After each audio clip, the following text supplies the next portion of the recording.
Vamos a hablar de dependencia, entre la dependencia, la política social y la sanidad, porque en este tema que vamos a abordar hoy hay cuestiones relacionadas con ambos asuntos. Vamos a hablar de la reivindicación de las trabajadoras de centros de dependientes de la Xunta de Galicia, antes residencias de mayores que desde hace unos años acogen también a pacientes dependientes. Concretamente vamos a hablar de las denuncias que están relacionadas con los pacientes que proceden de emergencia social, en muchos casos con adicción.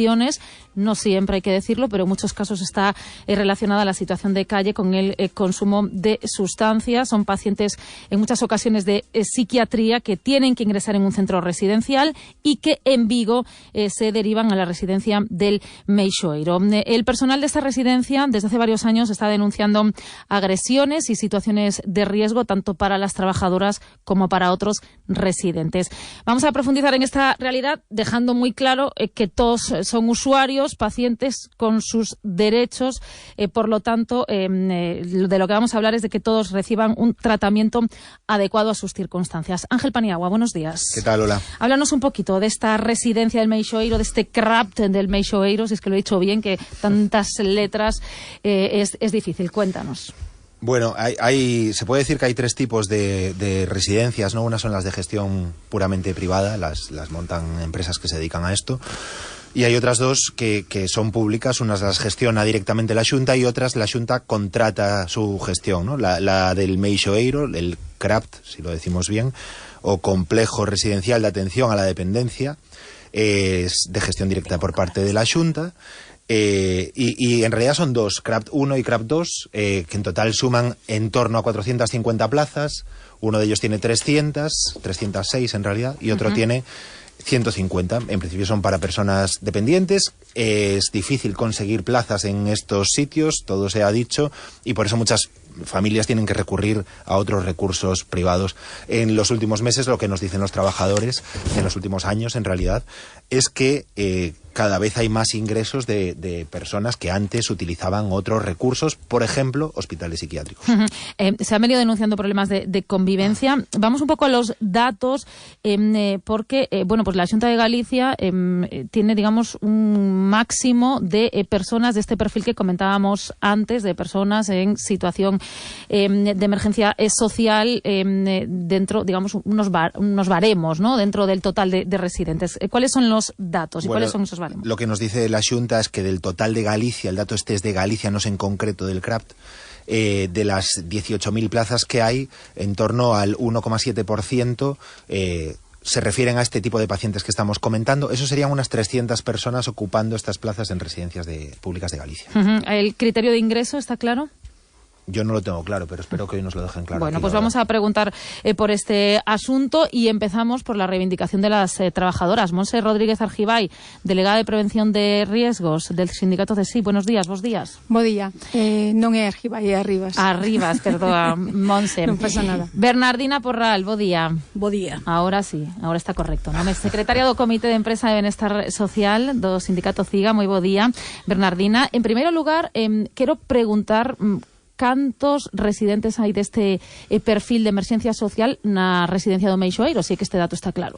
A ver, a pesar de que a Consellería fale de 1,7% das plazas, na residencia do Meixoeiro neste momento o 50% das plazas están ocupadas polas persoas de emerxencia social. 50%. Claro, eles falan nun conxunto de toda a Galiza, pero se centralizan entre residencias en Galiza e aquí en Pontevedra na residencia do Meixoeiro.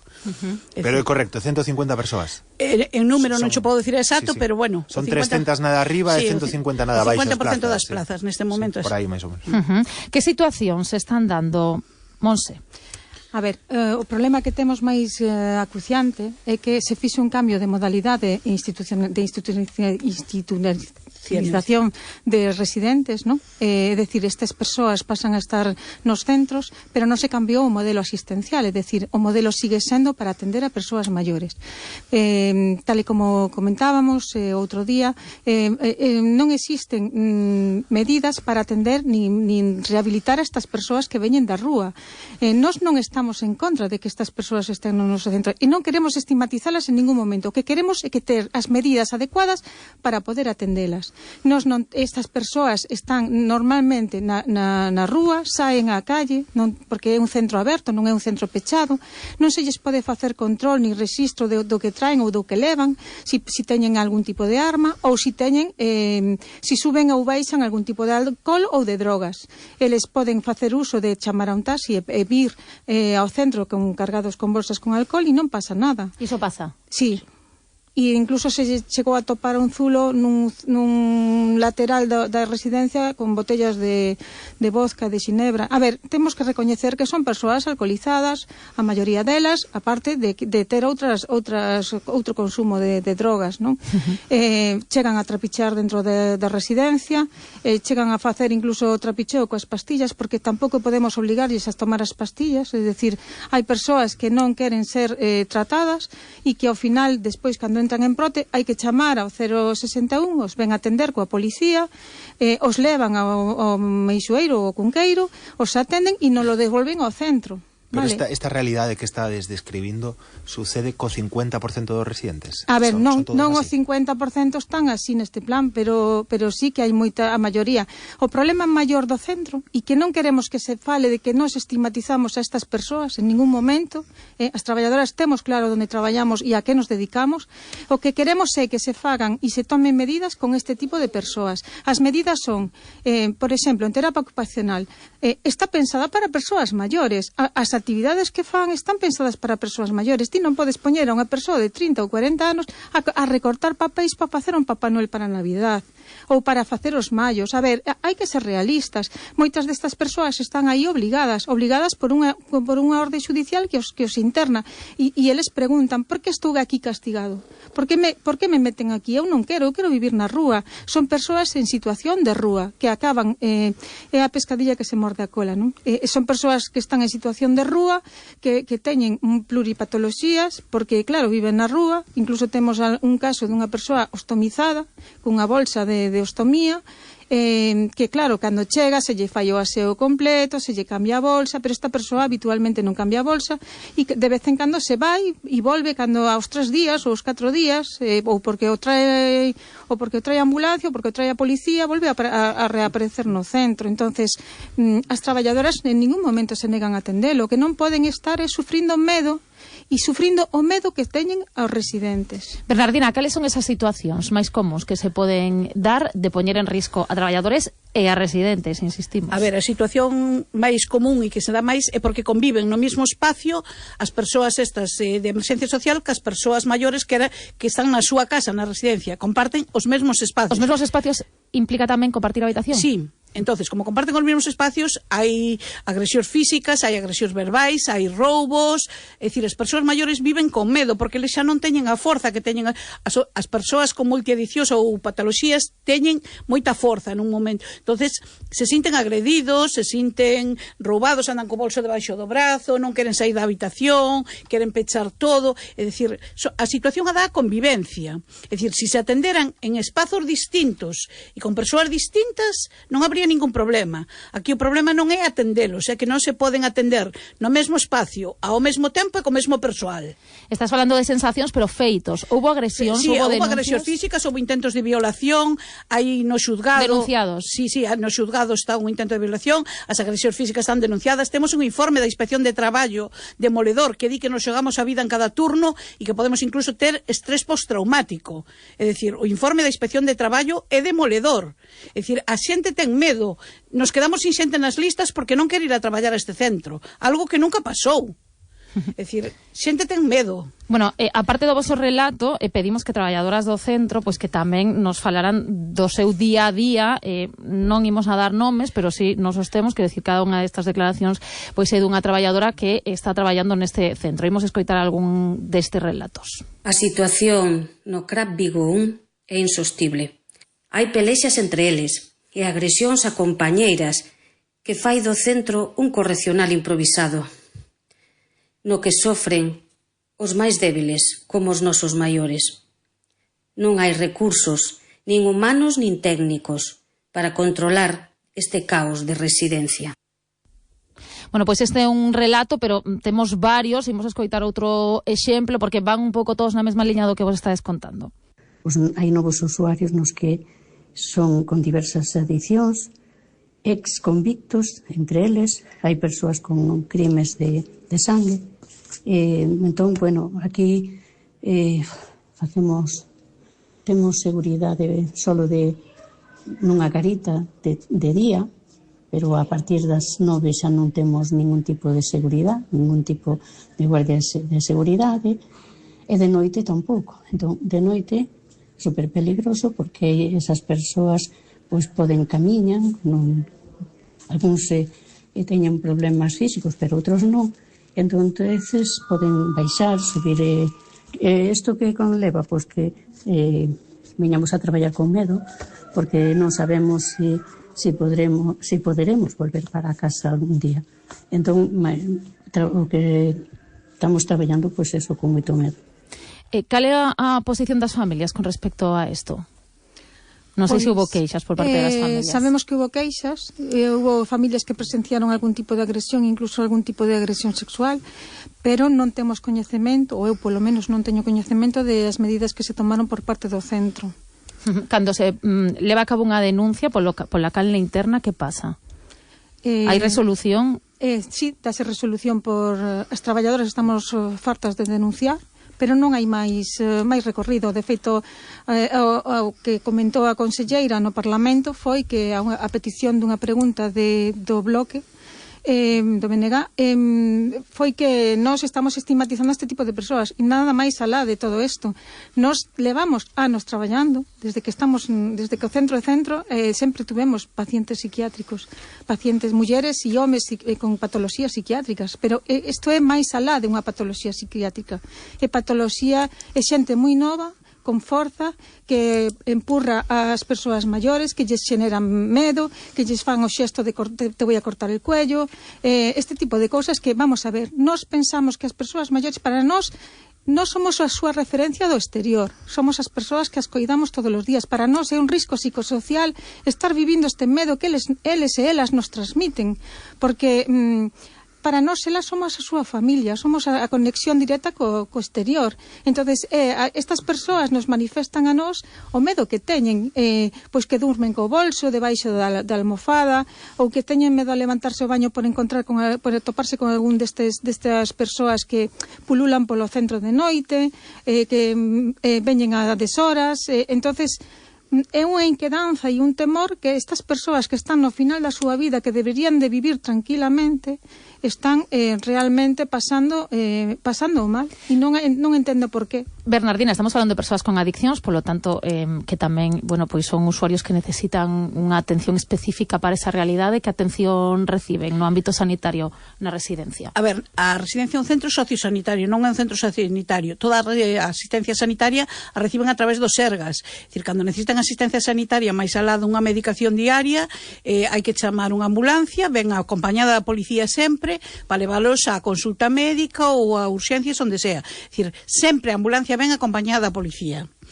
Sin embargo, nós estamos ali a cuerpo gentil para atendelos, sin ningún medio de defensa. É dicir, nós temos que atendelos, pero ningún ambulancia os leva ou os trae sin vir acompañada da policía. E insisten moito en que comparten espazos. Como se organizan entón os residentes dentro da residencia? Con que criterios? A organización a fai unha dependencia que teñan a decir, a organiza a residencia, non é cuestión según a dependencia, non según a patoloxía. Claro, según a dependencia. Que as residencias non estaban por patoloxías, estaban por residentes, si son máis válidos, menos válidos, si suben, si baixan, según a atención. Entonces van, comparten habitación, comparten espazos. Normalmente con persoas pouco dependentes. Sí, hai de todo, porque eles son dependentes pero menos dependentes, é dicir, non están na cama sempre, pero con persoas que se podían mover e que non deixaron de moverse polo medo, moitas veces. Perdón, entran nunha unidade de valoración que están un tempo ali nesa unidade de valoración donde tanto é un equipo que fai a valoración e decide a que planta vai. Entonces, dependendo do tipo de dependencia que teñan, vai desde a a dependencia vai baixando, ¿no? De cuarta, terceira, segunda, primeira.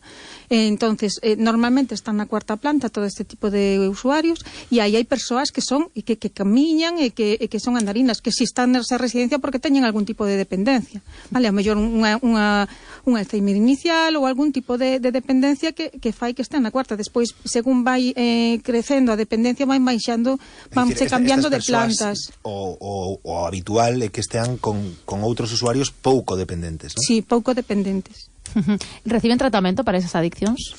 Reciben o tratamento médico que teñan pautado no centro se lle dá, pero non podemos obrigalo a tomar. É dicir, se non queren tomalo, é dicir, de feito na última agresión o usuario levaba unha semana sin tomar a medicación, tiña toda guardada no armario. É dicir, nós somos un centro asistencial, non un centro médico.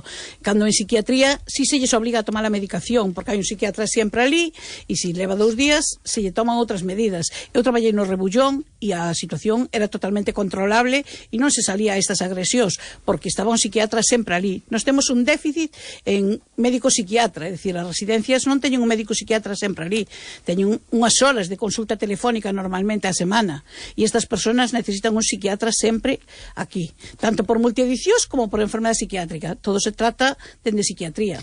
Recibiron as profesionais algún tipo de formación dende que se foi mudando esta incorporación que cada vez é maior, polo que nos dicides deste tipo de pacientes? Sí, se recibiu formación, sobre todo de contención, de como non enfrentarse, de como non... De feito, eu como delegada de prevención recibín unha formación de 2 días en Santiago para logo facerlle chegar ás nosas compañeiras. Elas tamén recibiron en todos os centros, pero é máis de contención, de como saber actuar ante un caso de agresión, pero non hai máis medios, igual que comentábamos que a seguridade só está de 9 a 9, de 9 da mañán a 9 da noite, e fai control de accesos, non fai outro tipo de control, é dicir, simplemente controla os coches que entran e saen e as persoas que entran e saen do centro, nada máis.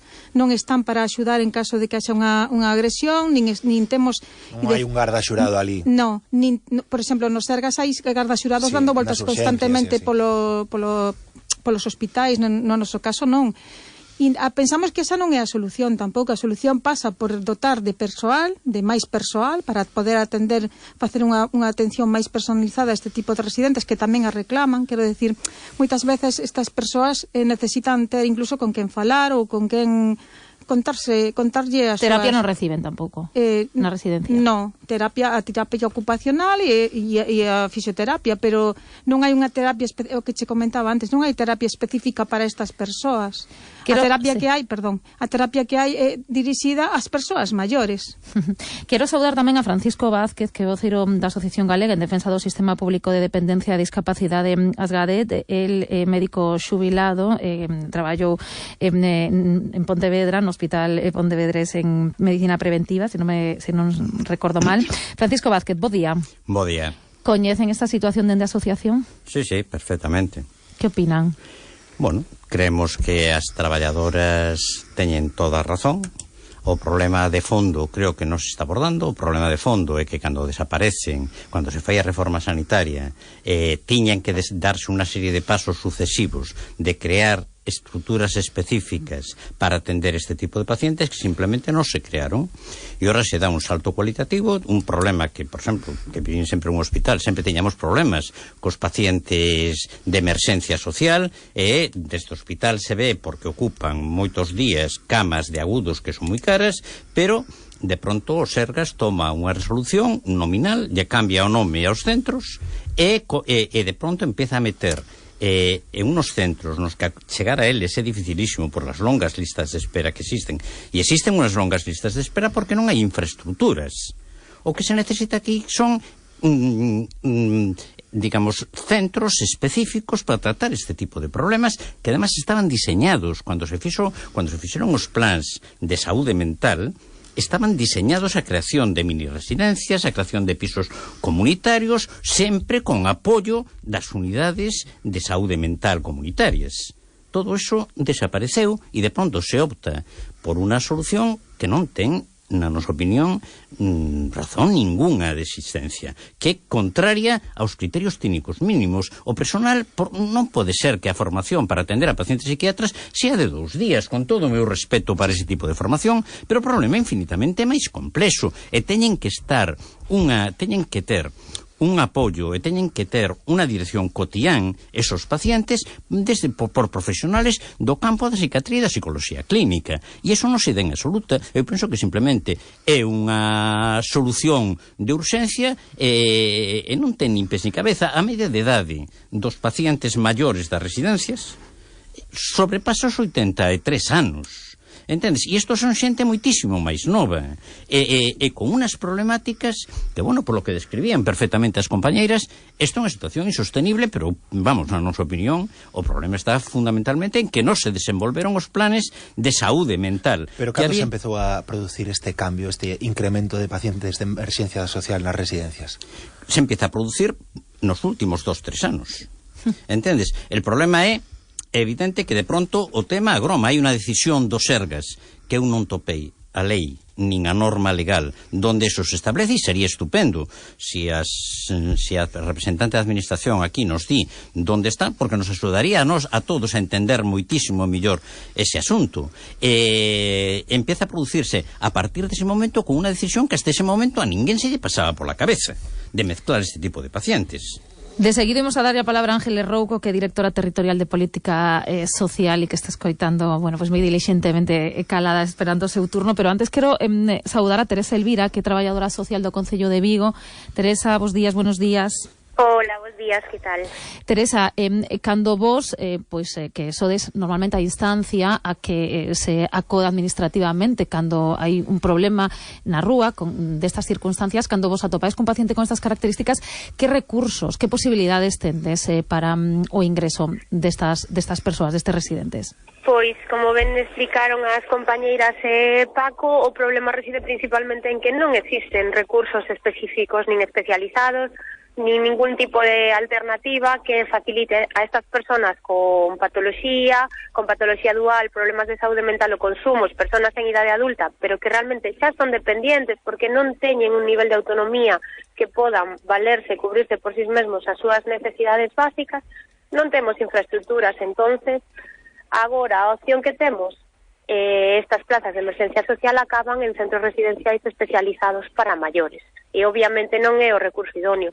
O problema reside en que, aparte do que dixeron os compañeiros, que non temos ningunha outra alternativa, e que ademais a maiores hubo un cambio normativo no 2023 onde queda establecido que cando existan resolucións de emerxencia social no decreto 142 do 2023, pois xa establece que se non existe unha plaza vacante do centro cunha tipoloxía idónea para estas personas, se adjudicará calquer plaza temporal en outro centro. Entonces, isto é o que está pasando. Obviamente estas personas tamén teñen unas necesidades que deben ser cubertas e que a administración debe dar resposta, pero a resposta que está dando é un persuizo para outras moitas persoas vulnerables.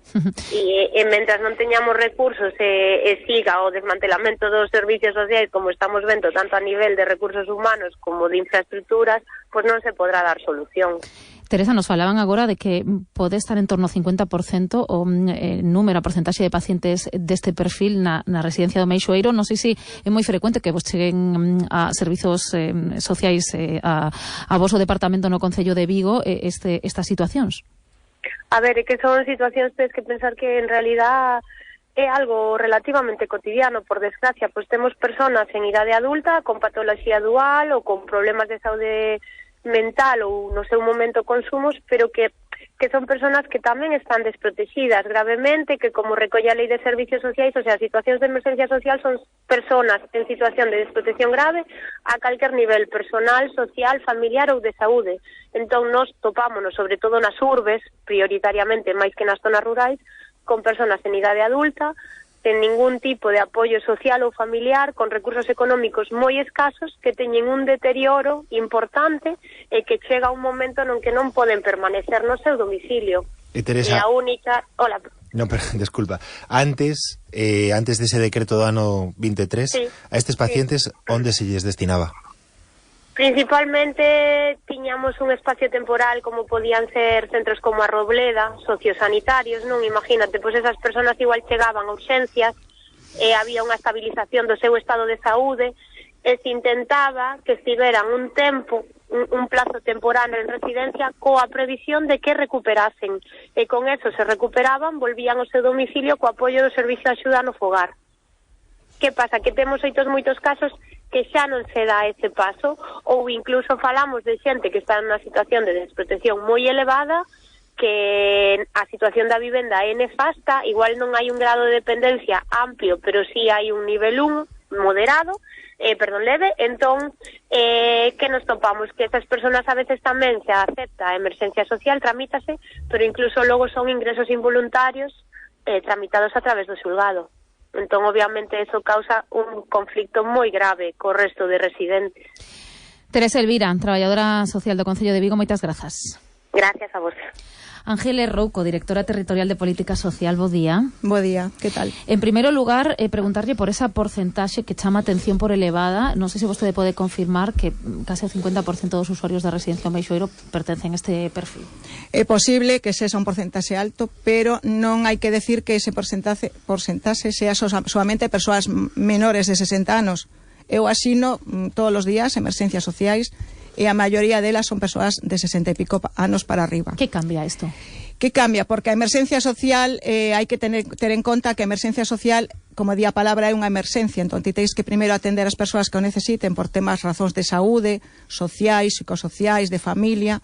Entón, tens que atender esos casos para que non corran peligro de estar na rúa.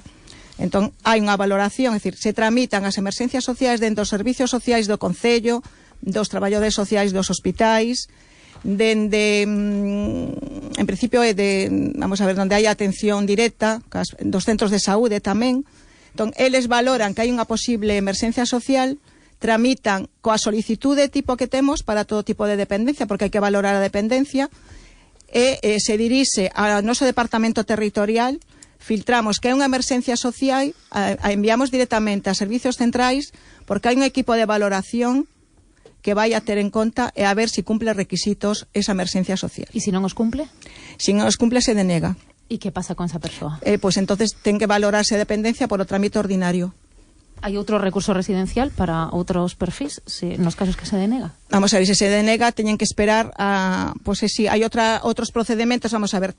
Para acceder a unha residencia, o procedimento ordinario se valora o grado de dependencia que pode ter esa persoa, que pode ser 1, 2 ou 3. Logo hai que ter en conta o recurso que solicita esa familia ou a persoa, que pode ser unha residencia, un centro de día, un SAF, outro tipo de recursos que existen, un bono coidado, por exemplo, tamén.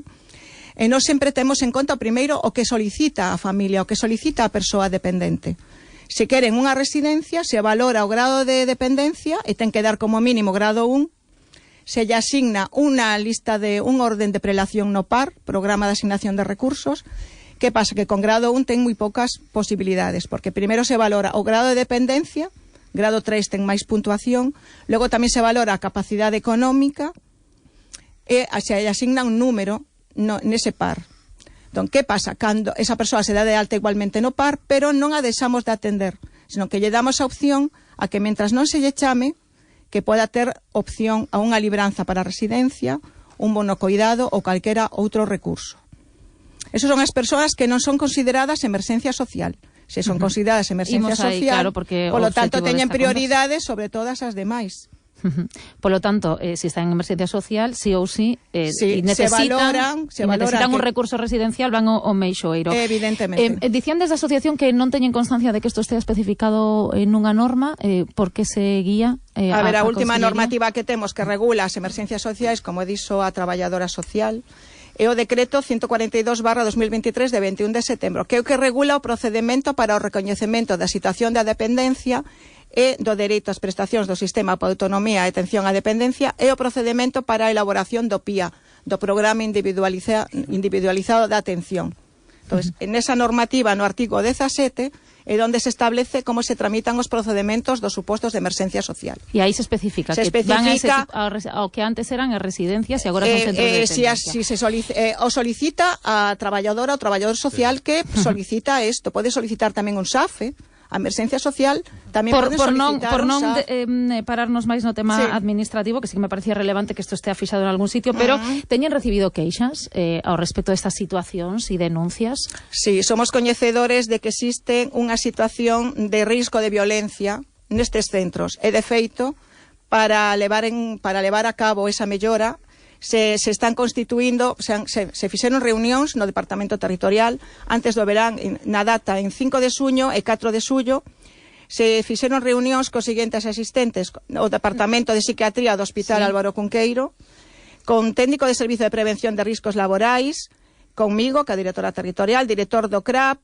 persoal técnico, para levar a cabo un traballo neste sentido. Sí. Entón, nesta reunión se concluiu que existe un plan de prevención específico que contempla o risco de violencia externa, existe.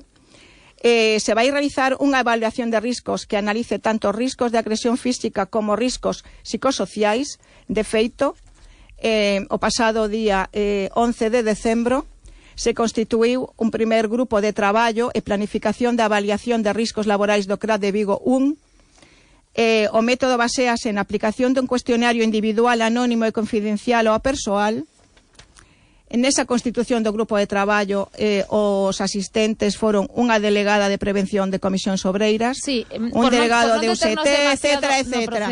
Que hai un grupo de traballo para valorar estas situacións. Hai unha data na que se pode estar falando xa de resolver estas situacións que a administración recoñece? Data todavía é moi difícil dar unha data, é dicir, se está comenzando, de feito, as primeiras enquisas.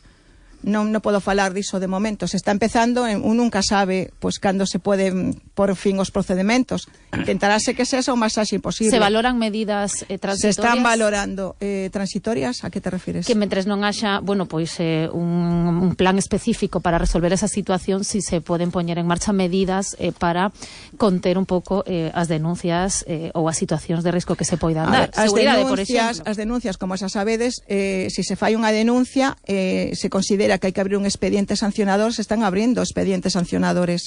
E que para que estas persoas usuarias que causan agresións ou que non cumplen as normas do centro, se poda facer unha medida con esas persoas. Cantos expedientes levan? Pois non che podo decir agora, pero sí que hai bastantes. Unha centena, máis ou menos? Non te podría decir. Non te podría decir. Pero estamos falando de persoas con adiccións que son dependentes. Non, son persoas que alteran o normal funcionamento do centro. Non vou a decir se teñen adiccións e cales son un pouco os correctivos e as posibilidades. Pois o que se establece con esas medidas é ou a expulsión do centro, que non se fai porque son persoas que entran por emerxencia e non as vas a devolver á rúa. Sí que se fai traslados de centros. Ao final, o que máis se está utilizando é o traslado de centro. De un centro, se traslada a outro, e a veces funcionan estas medidas. Porque son tres centros que acollen este tipo de... Pode ser en toda Galicia, Pero dicían antes as traballadoras, entendín eu ben, que era en tres centros onde se estaban acollendo estes ingresos, non? Pode ser? Aquí en Pontevedra, no CRAP de Vigo, en Campolongo tamén, en Marín tamén ten algún caso. Sí, o maior número no CRAP de Vigo, porque tamén é onde máis plazas vacantes se serán, é dicir que ten que haber unha plaza vacante para poder asignarle a unha persoa de emerxencia que poda ir ao centro. Hai persoas nesa situación que se recomenda a expulsión do centro e que sigan aí nas mesmas circunstancias. Eso está pasando? Normalmente a medida se executa rápido. Se trasladan a outro centro. Sí. Atención psiquiátrica é susceptible de mellora? Atención psiquiátrica. Non hai psiquiatra na residencia do Meixoeiro. Non hai psiquiatra, pero sí que o Sergas colabora con atención un psiquiatra, cada 15 días ou así suele ir un psiquiatra. É suficiente? Non sei. A ver, é posible que non. A mí me parece que o problema de fondo... Pero eso se está estudiando neste grupo de traballo que se está facendo e que vamos a tomar as medidas necesarias na medida do posible. O problema de fondo é que non se aborda o problema que creou a reforma sanitaria no seu momento. A reforma sanitaria consistiu, pechamos os hospitales de crónicos. Conso sigue aberto, porque non foron capaces de levarlo a cabo. Pechamos os hospitales de crónicos, abrimos as unidades de agudos dos hospitais xerais, como era el Chubi, e, por outra banda, creamos unha infraestructura comunitaria controlada desde as unidades de saúde mental e consistente, basicamente, en mini residencias e en pisos tutelados, pero con apoio clarísimo desde as unidades de saúde mental. De todo eso non se fixo absolutamente nada. E temos que ter claro que o simplismo de que só hai pacientes crónicos que teñen que vivir encerrados, cos é algo absolutamente descartado. E que hai moitos pacientes que necesitan con moita frecuencia vivir institucionalizados, vivir e con un control psiquiátrico importante. E iso é o que ten que abordar a Consellería. E non está perfectamente escrito desde o ano 1986, que hai que crear esas infraestructuras. O problema en que non se fai o que se ten que facer, que é unha política seria de potenciación dunha atención correcta a estos pacientes, creando infraestructuras que donde se podría meter e as estructuras necesarias. Isto de meterlos en residencias con pacientes maiores, con perdón, é unha absoluta chapuza técnica. Entendes? Por falta de formación e por inadecuación clarísima e conflitos que creen necesarias. E cando falamos de conflitos, eu creo que debíamos de mirar o que pasou en Pontearea recientemente, Bueno, pois Ángeles Rouco, non sei se quere engadir algo. No, bueno, engadir que en casos, as solicitudes de persoas con trastornos que ocursen con alteracións de comportamento sin estabilización de conduta non soen ser susceptibles de concederse unha emerxencia social, porque consideramos que a Consellería non conta con centros específicos que cubran este tipo de problemas. Pero directora, unha cuestión. Se o 50% ou preto do 50% ou máis do 50% das prazas están cubertas por situacións de emerxencia social, ou a finalidade da propia residencia mudou dende hai un par de anos, non? Xa non está composta principalmente por maiores, senón por outro tipo de usuarios. Este 50% así, ¿no? son emerxencias e tamén hai persoas maiores nas emerxencias sociais. Un porcentaxe... Como afecta as listas de espera, as listas de agarda para entrar na residencia? Porque se estamos falando de que casi a metade... Claro, se as emerxencias sociais aumentan, evidentemente hai menos plazas para ofrecer ás persoas que están na lista ordinaria. Iso é verdade. Pero bueno, temos que atender as emerxencias sociais polos motivos que son, porque non teñen unha familia que se poda facer cargo destas persoas, porque a situación económica non lle permite ir a unha residencia privada, etc. Entonces, a veces tamén é un xuiz o que determina que esa persoa teña que ir a unha residencia. Bueno, pois quedamos pendientes de que vai avanzando ese plan de traballo para resolver esta problemática. Moi brevemente, Bernardina, e nos despedimos. No, eu vou dicir que a solución de abrir un expediente e trasladar ao centro que falou a xefa territorial non acaba sendo trasladar o problema, porque normalmente acaban nunha privada onde as traballadoras son máis... Non podemos abrir debate. Bueno, pois volveremos a abordar este asunto e veremos a ver se hai avances ao respecto. Moitísimas grazas, Bernardina Porral, secretaria do Comité de Empresa, Monse Rodríguez Arribal, moitísimas... Arribas, non hai maneira, nin a terceira. Moitísimas grazas, Francisco Vázquez, de Asgadet, e por suposto, Ángeles Rouco, que é directora territorial de Política Social. Quedamos pendientes de igualdade. Moitísimas grazas. Ángel Paniagua, tu nombre sí lo dije bien. Gracias. Sí, gracias.